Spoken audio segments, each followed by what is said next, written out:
Olá, hoje eu vou falar a respeito especificamente de uma obra de Leonardo da Vinci, que é a Virgem das Rochas ou Madonna das Rochas. Essa obra, como eu mencionei num vídeo anterior, ela se encontra no Museu do Louvre e existe uma cópia dessa obra em Londres. Essa é uma obra muito controversa, porque ela não compactua com a iconografia clássica do assunto que gira em torno dessa obra. O assunto da obra é o encontro de Nossa Senhora com o menino Jesus no deserto com João Batista, ainda criança. Isso é uma história apócrifa, é uma história que não consta na Bíblia, mas que muitos autores, muitos pintores retrataram esse encontro, digamos assim. Normalmente num deserto, mas Leonardo da Vinci fez uma obra totalmente diferente. Ele pintou essa cena dentro de uma caverna escura, de uma caverna úmida, tinha água dentro da caverna, o que já por aí já é uma coisa que foge um pouco dos cânones, porque no deserto geralmente não existem cavernas escuras e úmidas, né, se encontrando. Geralmente o deserto é retratado como uma coisa árida, né? Mas o que chama atenção nesse quadro é o motivo, porque esse quadro foi uma encomenda feita a Leonardo da Vinci pela Confraria da Imaculada Conceição. Essa confraria era um grupo de pessoas em Milão, na época, que acreditavam na Imaculada Conceição. Quer dizer, que Nossa Senhora nasceu imaculada, deu à luz a Jesus e continuou imaculada, continuou virgem depois de dar à luz a Jesus e permaneceu virgem pelo resto da vida, mesmo tendo tido outros filhos, como consta na Bíblia.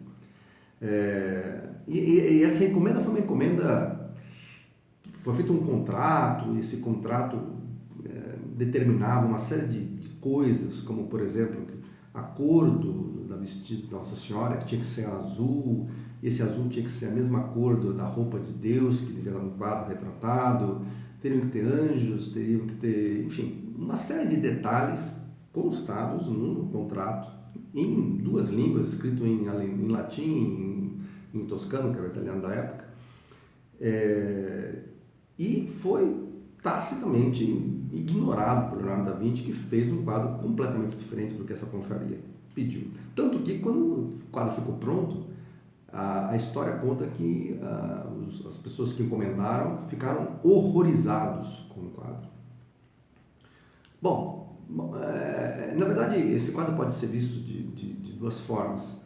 A forma que a gente chama de cor-de-rosa, que fala a respeito da forma, da disposição das pessoas, mas existe sublimamente uma outra questão que não é tão cor-de-rosa assim, que diz respeito a coisas que Leonardo da Vinci colocou no quadro de uma forma discreta, mas de uma forma facilmente percebível, que mostram, a única explicação que geralmente se encontra para isso é a sua contrariedade com relação à crença de que Nossa Senhora era uma mulher que ficou virgem para sempre. A primeira coisa é a história da caverna.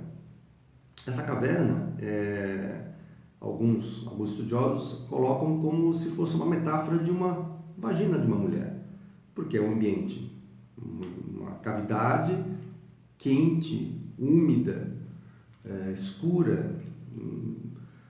Lógico, pode ser interpretado de outra forma, mas existe essa versão.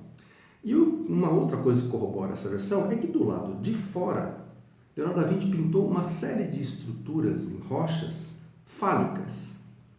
Lógico, não eram membros masculinos bem caracterizados, mas eram estruturas cilíndricas, compridas, apontando para cima.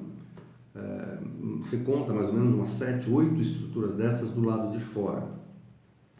Então, você pode fazer essa analogia, quer dizer, eles estão dentro de uma gruta, que poderia ser uma vagina, e enquanto do lado de fora existe uma série de estruturas fálicas. Você vai falar, mas não é bem assim, isso... Não, se você for procurar nos quadros do Leonardo da Vinci, o único quadro que ele pintou que constam essas estruturas, e ele era reconhecido como um bom pintor de ambientes, né? Verrocchio, por exemplo, deixava sempre para ele fazer essa parte do quadro, a parte de trás do quadro, que mostra o horizonte e tal. o Leonardo da Vinci costumava fazer isso daí, ele era bom nisso. E não existe em nenhum outro quadro do Leonardo da Vinci uma abundância tão grande assim de estruturas de formas fálicas, assim como ele colocou nesse quadro. Então já tem essas duas coisas que fogem um pouco do habitual. Mas o que existe de mais chocante, digamos assim, nesse quadro, é que atrás de Nossa Senhora, Leonardo da Vinci colocou um pênis enorme em granito, muito bem caracterizado, com os testículos embaixo, de forma desproporcional, e não sei, quem não é médico talvez não saiba disso, mas os testículos nunca são exatamente do mesmo tamanho. Ele teve esse cuidado de colocar duas pedras, digamos assim, caracterizar os testículos de tamanhos diferentes. Um membro ereto, e nesse membro você consegue perceber claramente o canal uretral, que fica na parte ventral do membro. Você percebe a glande, até em cima da glande você percebe alguma coisa assim, em forma de plantinhas, como se fosse uma saída de um sêmen. É muito, muito fácil de você perceber esse desenho, que é lógico, que está assim meio camuflado, mas que é uma coisa que quando você percebe, você não consegue mais desperceber, você enxerga sempre isso.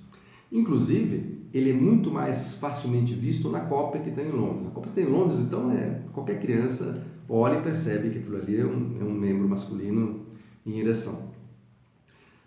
A única explicação que existe para que Leonardo da Vinci tenha feito isso é o fato dele, aparentemente, mostrar ou querer mostrar que ele não acreditava na virgindade de Nossa Senhora, que ele acreditava que Nossa Senhora era uma mulher comum, como qualquer outra. Não existe uma outra explicação. Muito trabalho, é muita dissimulação para uma coisa que, teoricamente, ele não acreditaria se fosse apenas para pintar Nossa Senhora. O segundo quadro, inclusive, ele foi atenuado em algumas outras coisas. Por exemplo, Leonardo da Vinci nunca gostou de auréolas, anjos com asas, etc. Então, aparentemente, no segundo quadro, que foi feito pelos irmãos Preds, que trabalharam com ele na primeira versão, aí sim se colocou auréola, anjo com asa, se colocou São João Batista segurando uma cruz, etc. Que foi o quadro que acabou sendo aceito pela confraria da Imaculada Conceição. É isso aí. Se você gostou do vídeo, compartilhe, dê um like e outros vídeos virão com outras curiosidades sobre Leonardo da Vinci.